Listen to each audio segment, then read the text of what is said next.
hello लोगोफोर खुलुमबाय नोंथांमोनखौ गिबियावनो बयखौबो सानला बरना लाग्रोनाय जाबाय नोंथांमोननि थाखाय दिनै मोनसे गोनांथार भिडिअ लाबोनाय जादों लोगोफोर आं नोंथांमोननिसिम बे भिडिअनि गेजेरजों MLA स्कलारशिपनि बागैनो खोन्थाहरनो सानदों मानो होनोबा नोंथांमोना आंनिसिम गोबांनो दायो सोंहरगासिनो दङ नैबे MLA स्कलारशिपनि थाखाय जोङो बोरै एप्लाइखौ खालामनो हागोन होननानै जेनेबा नोंथांमोना बेखौ सोंहरदों आरो बहा थांनानै एप्लाइखौ खालामहैनो नांगौ होननानै सोरबादि फरायनाया एबा बेसेबांसो दायो फरायबाय थानायफोरा माने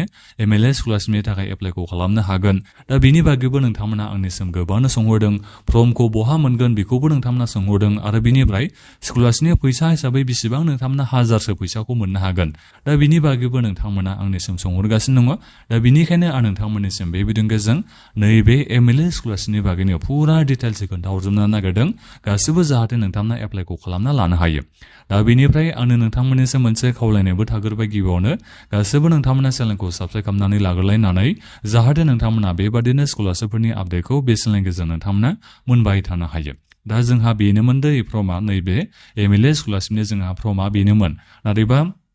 जोंहा दायो बेबादि नंला नोंथांमोना डाइरेक्ट MLA नि बिथांनिसिम MLA नि अफिसनिसिम नोंथांमोना थांनानैनो माने नैबे स्कलारशिपनि थाखाय एप्लाइखौ खालामनो दायो हायोसै सिगाङाव नोंथांमोना डिपुटि कमिशनारनि थ्रुयैसो नोंथांमोना नैबे MLA स्कलारशिपनि थाखाय एप्लाइखौ खालामनो हायोमोन नाथायबा नोंथांमोना दायो डिपुटि कमिशनार बिथांनि अफिससिम थांनांगौनि गोनांथियानो गैला डाइरेक्ट नोंथांमोना MLA बिथांनिसिम थांनानै एप्लाइखौ खालामनो हायोसै आरो दा बिनिफ्राय नोंथांमोना सोरबादिया एप्लाइ खालामनो हागोन आं बिनि बागै नोंथांमोननिसिम गिबियावनो खोन्थाहरनोसै जायफोर फरायसाफ्रा दायो माने थाखोसेनिफ्राय बुंद्रायबाबो एसे गोरोन्थि जागोन खोमा दा जेखियानो जाया मानो क्लास 7 आव फरायनाय क्लास 8 आव फरायनाय 9, 10 हायार सेकेन्डारि जायफोर फरायगासिनो दङ फार्स्ट इयारानो जा सेकेन्ड इयारानो जा आन्डार ग्रेजुएसन नोंथांमोना फरायगासिनो दङबा PG नोंथांमोना फरायगासिनो दङबा दा बेजों लोगोसेनो जायफोर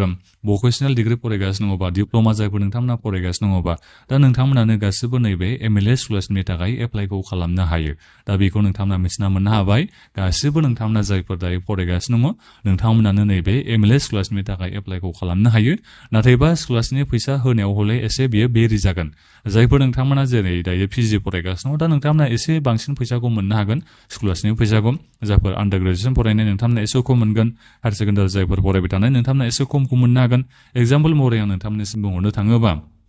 थांनाय बोसोराव जायफोर बिथांमोना मेट्रिकसिम फरायबाय थानाय दा बिथांमोना 5,000 बेबायदि मोननायखौ आङो खबरखौ मोननो हानाय जादों जोंथिंजायनिया नोंथांमोननिथिंजाय बेसेबां मोननो हादों दा नोंथांमोननि MLA नि सायाव बेयो डिपेन्ड जासिगोन नोंथांमोननिसिम बेसेबां होनाय जादोंमोन बियो दा जेखियानो जाया मानो बेबादि होनाय जादों आरो दा बिनिफ्राय जायफोर आन्डार ग्रेजुएसन पस्ट ग्रेजुएसन फरायबाय थानाय बिथांमोननो 7,500 ना 8,000 जायखिजाया बेबादिनो स्कलारशिपनि फैसाखौ होनाय जादोंमोन ओरैनो बुंनो थाङोबा आप टु नोंथांमोना 10,000 सिमल'सो नैबे MLA स्कलारशिपनि जाय फैसाखौ मोननो हाखायो दा बेखौबो नोंथांमोना मिथिना लाग्रोखाबानो जाबाय दा बिनिफ्राय नोंथांमोना एप्लाइखौ माब्ला खालामनो हागोन दा बेबो जोंहा मोनसे गिदिर कुइसन जानानै फैदों दाथ' ओरैनो बुंनो थाङोबा जोंहा गासिबो स्कलारशिपफोरनि थाखायनो एप्लाइ खालामनाया सोलिगासिनो दङ जेरै NSP नि ST स्कलारशिपनि थाखायबो जोंहा एप्लाइ खालामनाया सोलिगासिनो दङ दा बेनिखायनो आं नोंथांमोननिसिम बेखौ दायो बुंहरनाय जादों नोंथांमोननि MLA फोरनि सायावबो बेयो डिपेन्ड जागोन सोरबा MLA थाब नोंथांमोननि बे फर्म माने नोंथांमोननि जा डकुमेन्टस एडुकेसनेल सार्टिफिकेट मार्कशिट बे जाखिनि डकुमेन्टस नोंथांमोननिसिम लाखिनाय जायो दा बेखौ बिथांमोना सोरबा MLA सिगां लाखिनोबो हागौ सोरबा MLA उनाव बेखौ खालामनोबो हागौ आरो दा बेनिखायनो नोंथांमोना गाबागावनि एरियानि एबा गाबागावनि समस्थिनि MLA नि बिथांनिसिम नोंथांमोना सोंनानै बेखौ खबरखौ लानो नांगोन जे नोंथांमोननि नैबे MLA स्कलारशिपनि एप्लाइ खालामनाया जागोन ना जायाखै बेखौ जुदि जाथ'वाखैबा माब्ला जागोन बेखौबो नोंथांमोना मिथिना मोननो हासिगोन जुदि सोंबानो MLA बिथांनियाव नोंथांमोना सोङाबाबो जेबो नङा जेनेबा MLA बिथांमोननिसिम थ' गोबां मानसिफ्रानो थांबाय थायो नङा होमबा दा बेनिखायनो जायफोर बिथांमोना MLA बिथांनि अफिससिम थांबाय थायो दा बिथांमोननियाव नोंथांमोना खबर लानो थाखाय थिनहरबाबो जाबाय एबा सोंबोफानो थिनबाबो जाबाय नोंथांमोना जुदि थाङाबा एसे खबर दबरथ' नोंथांमोना लानो हायो अबयसे आं बेखौ नोंथांमोननिसिम हरनाय जादों खबर लाबानोथ' नोंथांमोना मिथिना मोननो हाबाय दायो एप्लाइ खालामनाया जाथ'गोन ना जाथ'वाखै नोंथांमोननि समस्थियाव आरो जुदि जाथ'वाखैबा माब्ला जागोन बेखौबो नोंथांमोना मिथिना मोननो हागोन दा बेनिखायनो खबर नोंथांमोना लालायनानै नैबे MLA स्कलारशिपनि थाखाय एप्लाइखौ खालामबानो जाबाय नाथायबा आं नोंथांमोननिसिम बेखौनो बुंहरनाय जायो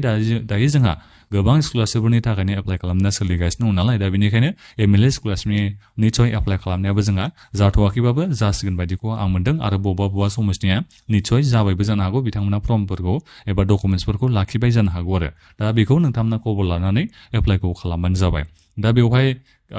केटेगरि बायदिसिनानि जोंहा बेथ' होनाय दङमोन सिगाङाव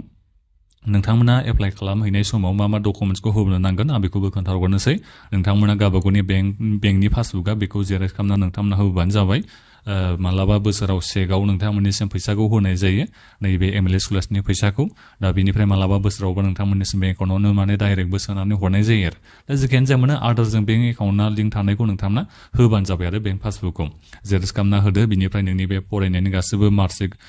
सार्टिफिकेट जेरक्स खालामना होबोदो आरो गासैखौबो फरायनायनिखौ हायार सेकेन्डारि जायफोर आन्डार ग्रेजुएसन फरायगासिनो दङबा गासैबो नोंनि बे मार्कशिटफोरखौ नोंथांमोना जेरक्स खालामना होबोजोबानो जाबाय मेट्रिकनिफ्राय लानानै हायार सेकेन्डारि बेफोर गासैखौबो नोंथांमोना होबोजोब दा बिनिफ्राय दायो नोंथांमोना मायाव फरायगासिनो दङ मा कर्सआव फरायगासिनो दङ दा बेफोरनि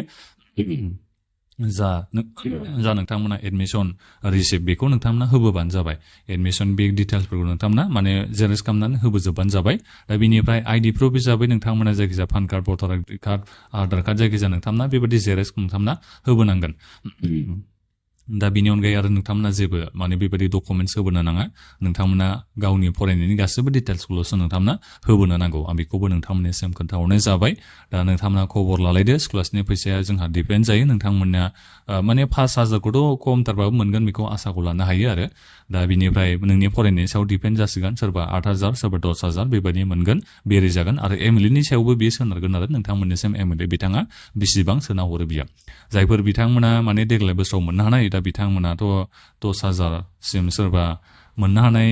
दङ दंनाया होमबाबो बांसिनानो बेबायदि 7,000 6,000 5,000 बेबायदि मोननायखौ आङो मिथिना मोननो हानाय जादों आरो जोंथिंजाय दा नोंथांमोननिथिंबा बेसेबां सोना होनाय जादों MLA दा नोंथांमोनासो बेखौ मिथिना मोनसिगोन दा जिखायानो जाया आं नोंथांमोननिसिम दायो बेखौ खोन्थाहरनाय जाबाय जायफोर नोंथांमोना MLA स्कलारशिपनि थाखाय एप्लाइ खालामनो सानदों बोरै एप्लाइ खालामनो नांगौ निस्सय नोंथांमोना मिथिना मोननो हाबाय सिगाङाव बेबायदि जोंहा फर्मखौ होनाय जायोमोन बे फर्मखौथ' नोंथांमोना अनलाइननो मोननो हायो नोंथांमोना सिगाङाव डिपुटि कमिशनार बिथांनि थ्रुयैसो एप्लाइखौ खालामनो नांगौमोन जा नाथायबा थांनाय बोसोराव फरायसाफ्रा स्कलारशिपनि फैसा मोननो हादों जोंथिंजाय दा बेवहाय नायोबाथ' बेबायदि फर्मखौ बिथांमोना होलायनो हायाखै जायखिजाया फरायनायनि गासैबो सार्टिफिकेट डकुमेन्टस बायदिसिनाखौ बिथांमोना होनांदों आरो दा बेनिखायनो नोंथांमोना सोंना नायबानो जाबाय बोरै एप्लाइ खालामनांगौ मानांगौ बेफोरखौ अब्ला नोंथांमोना मिथिना मोननो हागोन दा बेखौ आं नोंथांमोननिसिम बे भिडिअनि गेजेरजों दायो खोन्थाहरनाय जाबाय पासपर्ट साइज फट'ग्राफ बेफोरखौबो नोंथांमोना लांफाबानो जाबाय आरो दा बे भिडिअआ बेखिनियानोमोन नोंथांमोना माबाफोर दायो सोंनांगौ दङबा नैबे MLA स्कलारशिपनि सायावनो नोंथांमोना भिडिअखौ मोनसेयाव कमेन्ट खालामना सोंहरबानो जाबाय आरो बे भिडिअखौ नोंथांमोना गासैबो लोगोफोरनो शेयार खालामना होलायदो आरो जाहाथे नोंथांमोननि लोगोफोराबो जाहाथे नैबे MLA स्कलारशिपनि थाखाय एप्लाइखौ खालामना लानो हायो दा बेखिनियावनो जोबनायाव गासैबो नोंथांमोना चेनेलखौबो साबस्क्राइब खालामना लालायदो जाहाथे नोंथांमोना बेबादिनो स्कलारशिपफोरनि आपडेटखौ बे चेनेलनि गेजेरजों नोंथांमोना मोनबाय थानो हायो दा बेखिनियानोमोन गोजोन्थों